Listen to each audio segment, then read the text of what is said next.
I'm delighted to welcome Dr. Haesun Moon, who has joined us all the way from Toronto to share her expertise on coaching and personal development by highlighting the shift from a problem-centric to a people-centric focus. Dr. Haesun Moon is a communication scientist, adult educator, a researcher.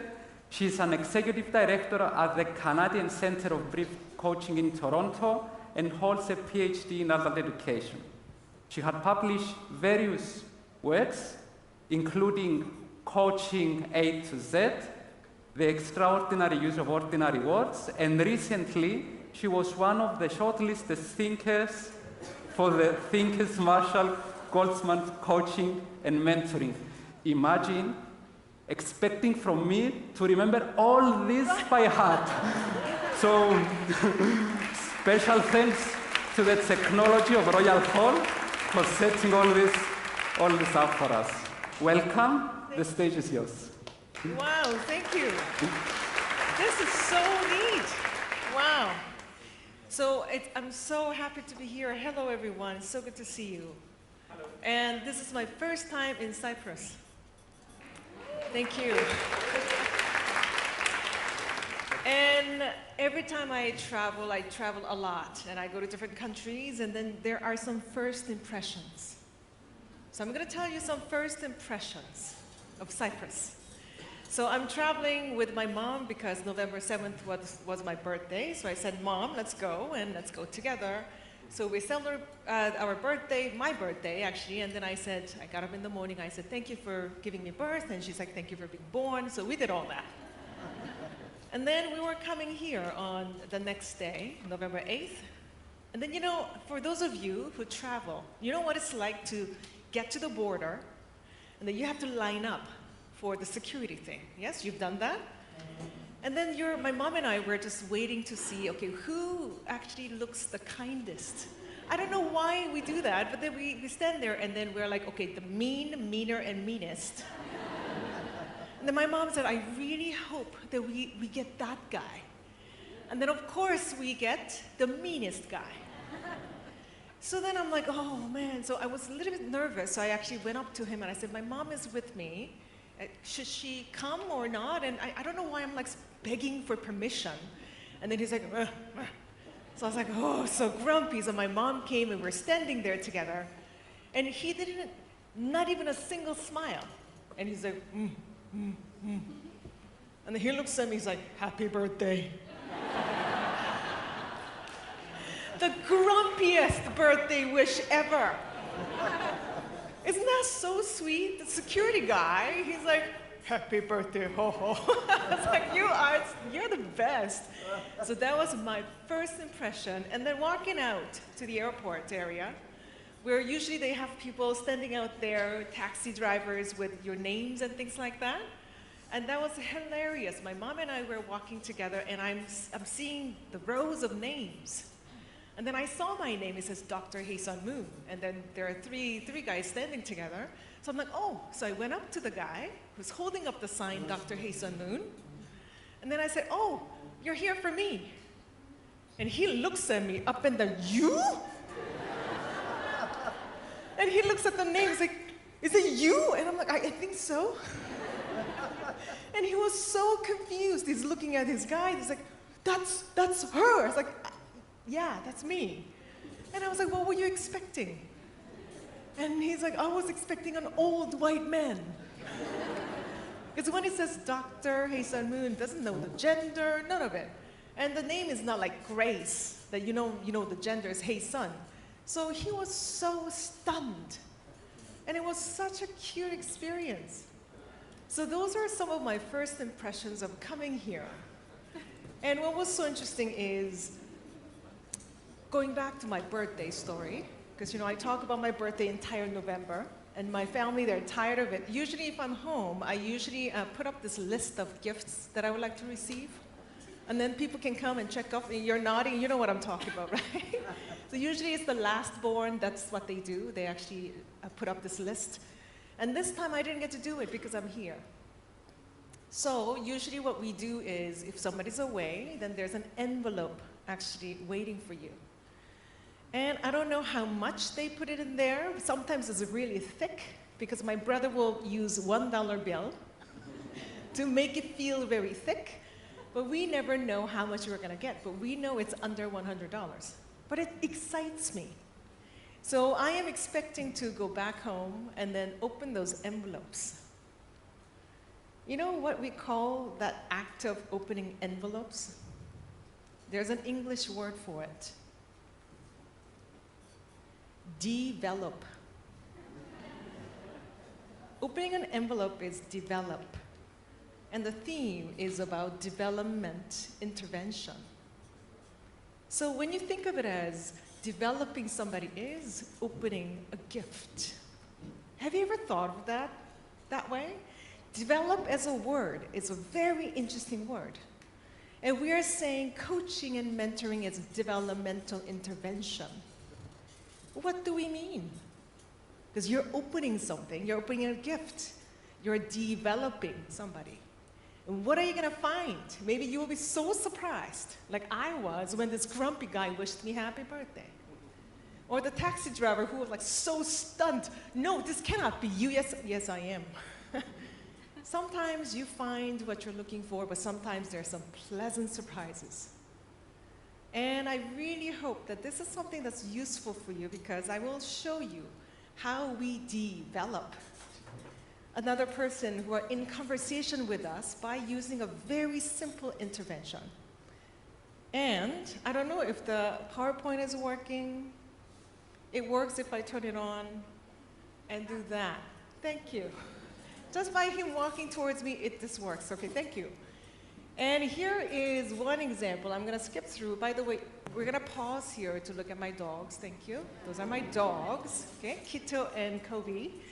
And I miss them so much. So I'm going to actually go to, let me see. There.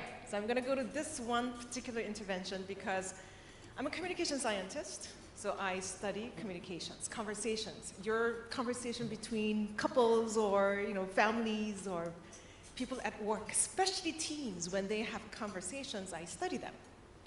So then this is what we find, by the way.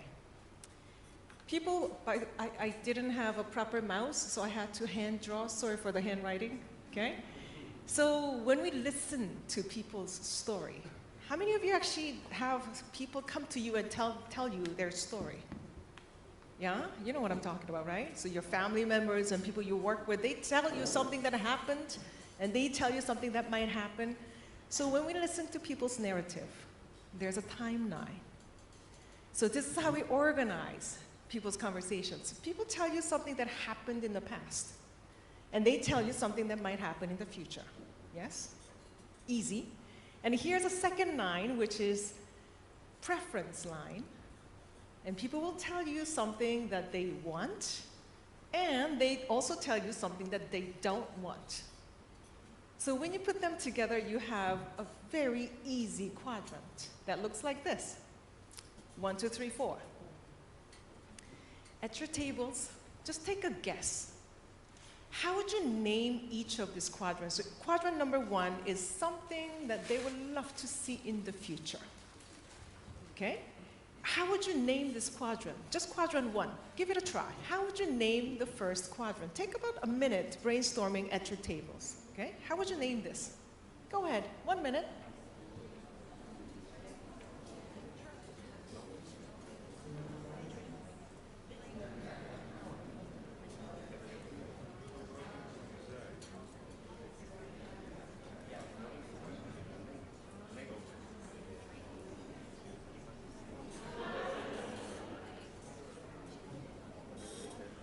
What's your guess? What would you name it?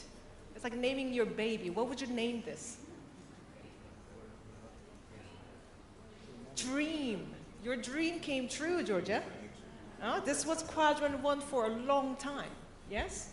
And also, this dream has come true, so then now this became your memorable gift to you and everyone here. Yes? It's in the becoming of that.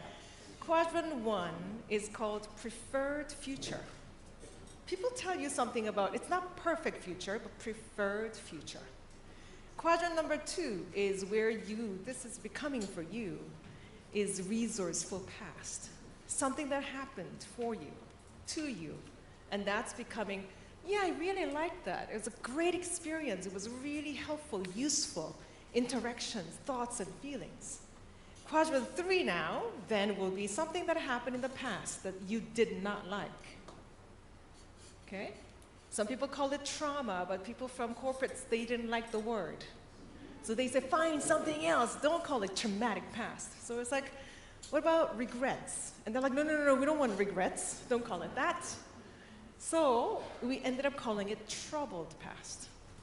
It makes sense, yes? Everyone has troubled past, and all of us may deny or we don't acknowledge some trauma, but we all acknowledge, yeah, I have some regrets. We have some troubles. Last quadrant is called something that people worry, that they're thinking, oh, I know it's happening, I'm dreading it. Dreaded future. Very easy way of organizing, isn't it? So when people come to you, people tell you some things that actually belong to, you can actually organize most of their narratives to these 4 quadrants, which is pretty crazy if you think about it. As a researcher, I was really stunned. There you go. It's a proper name, in case. You're like, what? What was the quadrant 3? So there you go, and you actually will get, I think, a PowerPoint, yes? So feel free to take photos if this is easier for you. So then, let's do a little test to see. So here is, let me go. Here is a little narrative of one of the leaders, actually. It's an actual narrative of Aliyah. And Aliyah is sitting in front of you. Maybe you are their leader, maybe you're their coach. This is what Aliyah says. Now then, my question to you is, how would you respond? Okay, you're going to say something after Aliyah says this. What would you say right after she says this? Aliyah says, lately I've noticed some divisions acting more like separate islands than part of the same company. It's got me worried. I really want us to be tight-knit. Pushing boundaries together, what's the best way to tear down these walls? I want everyone to feel that they're part of something bigger. Okay, Aliyah says that. And what would you say in response? Could you please brainstorm? And if somebody says something totally outrageous, don't judge them, love them, okay? But please brainstorm at your tables for 1 minute. What will be your immediate response after she says that? Okay, take about a minute and brainstorm, please. What would you say in your response? Do you like talking to each other? Do you like people that you're sitting with? Oh, okay, just checking, okay.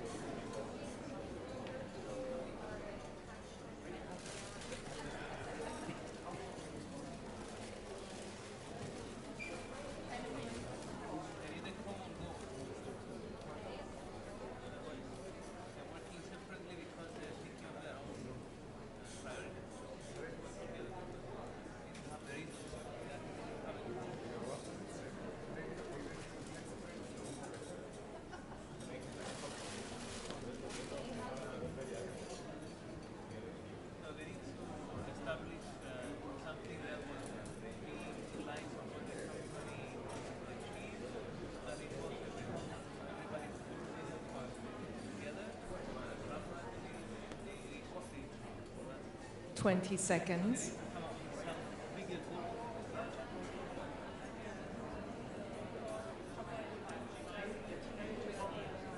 $10 seconds. And 5, 4, 3, 2, and 1. So, here is my guess. Some of you actually had similar, yeah, right? Some of you actually had really different curiosities. You picked up on some words that she did say or she didn't say. And even from the things that she said, you picked out some different words from it, and you're building on it. I have 2 questions for you. As you read Aliyah's narrative, What's the matter with her? What's the matter with this team or this organization, you think? Like, in other words, what's wrong with them? Okay, that's one perspective. Another perspective is what matters to Aliyah. What does she seem to really care about? What does she want? You might have different answers to those two questions.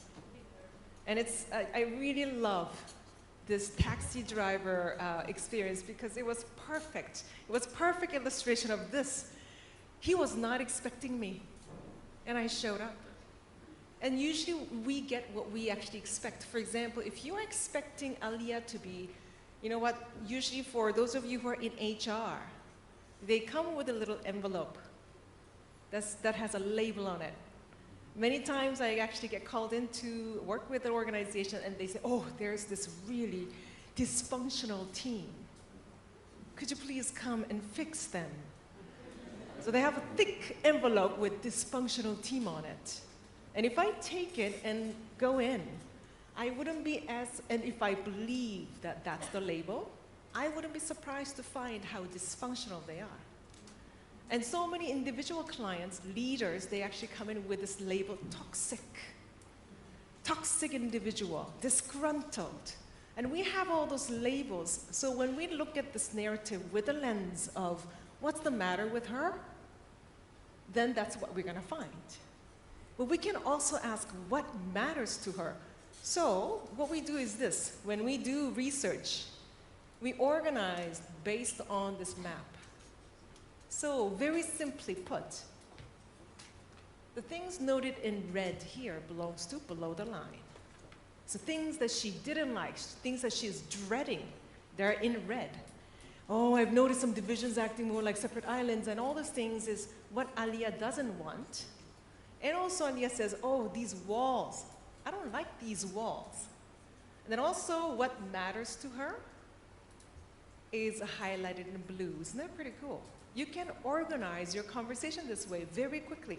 She says, I want us to be tight-knit, pushing boundaries together, and best way to tear down everyone to feel that part of something bigger is what she wants. How do we build on it? From your response, what do you think? Which quadrant do you think you're building on based on your response? Because what you're doing is this. When we say we are actually developing, this is what happens. So when you see any movement in your conversation where people are sort of like, oh, this is what's the matter here, but then somehow you do something.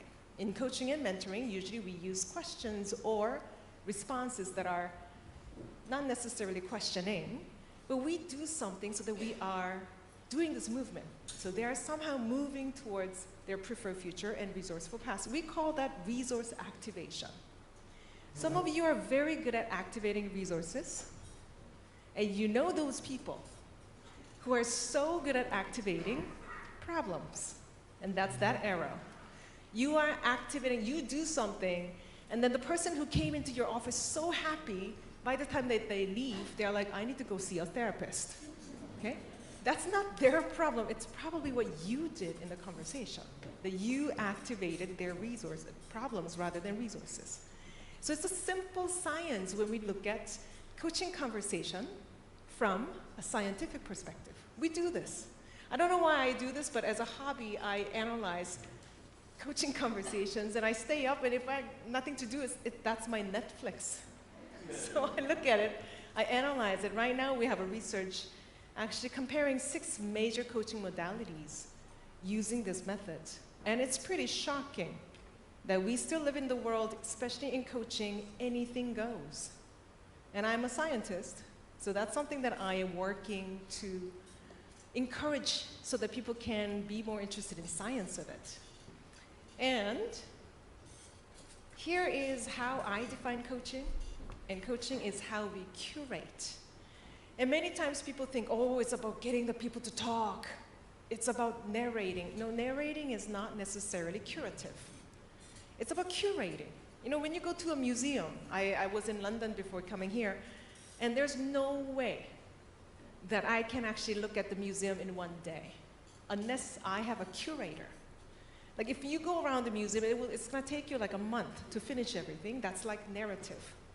But if you have a curator who's taking you through, then you're done in a day or even half a day.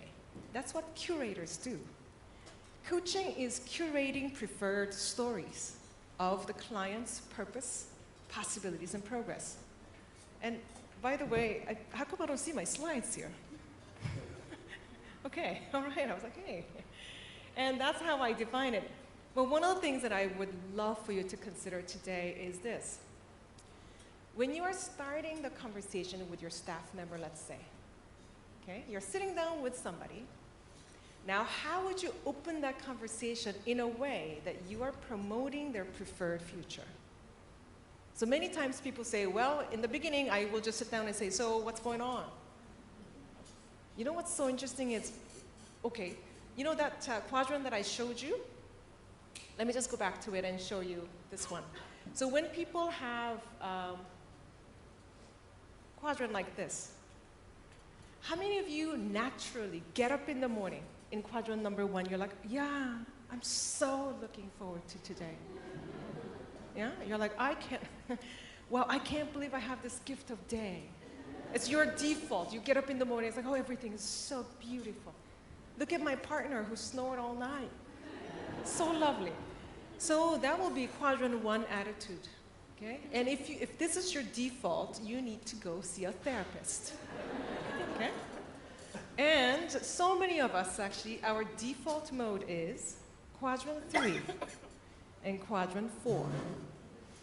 Default, all of us here.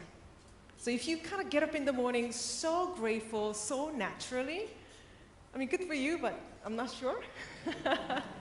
Science tells us that quadrant 3 and quadrant 4 served us really well. As human species, we have to survive.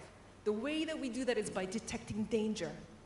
And hearing about so-and-so died in the next village, so oh, we better be careful. That's how we survived. So we are so good at detecting danger, social danger, threats, and so on. So 3 and 4, we live there. That's our home. Some of you more in quadrant 3. How many of you actually default mode is, you live in a bit of regret, trouble past. You kind of think about it. You're not putting your hand up because you're going to regret this. Okay. Quadrant 4 is dreaded future. You keep thinking of, oh my gosh, what's going to happen, what's going to happen? So that's my home. I worry. I worry about things. I left my 2 dogs with friends, and I worry every single day. And when they actually send me some messages, I'm like, oh, what is it about? I worry. I have 2 nephews, and I worry about them every day because they are 14 and 16. And for some reason, when I call or when their mother calls, their phone doesn't work. Oh, I didn't hear the ring, or the phone didn't ring. Huh? But then all their friends, somehow magically their phone works just fine. So I worry. That's my home. But here's the thing, especially in coaching and mentoring, we have this myth that we have to be in happy place. Let's push our clients to quadrant 1 and 2. That is not healthy, by the way. Because people need to be acknowledged where they are. Well, I worry I'm in quadrant 4 because guess what? I care about my nephews. I care about my dogs. And here's the thing, my father passed 3 years ago, and I have a new dreaded future of my mom getting sick. It's not because I'm an anxious person, it's because I care. When you have your staff member come to you and tell you all about their dreaded future, it's not because they are disgruntled, or it's not because they're complainers. It's because they care about something. But what we don't hear is we only hear what's the matter instead of what matters to them. Especially in quadrant 4, listen carefully. People care enough to come to you and tell you about quadrant 4. They're telling you something that they care about. And you better do something about it. How many of you actually have family and friends who complain a lot? You go for a dinner, you have to listen to their complaining. If you don't have anyone complaining in your life, maybe it's you. And then you complain a lot. And here's my little invitation to experiment. Okay, be a researcher. All of you are researchers, actually, by nature. So when you sit down with what you've labeled as a complainer, okay, on their envelope, it says complainer. We're going to develop it, okay? When you sit down with them next time, could you please listen to their what you used to call complaining and listen to what are they telling me that is important to them? Simply repeat what you heard, and they will say, yeah. The reason why they keep complaining is because you're not giving them the cue that you heard them. If you have staff members who keep complaining about the same thing, don't roll your eyes. Simply meet with them and say, so what I hear is this is important to you. They will stop and say, yeah, that's exactly what it is. Now you can move on from there. The quickest way to quit complaining is actually listening to what they say is important to them and respond to that. So hopefully this is useful for you as a very simple intervention that you can use to develop people around you, especially how you host your conversation with your loved ones. Thank you so much for being here, everyone.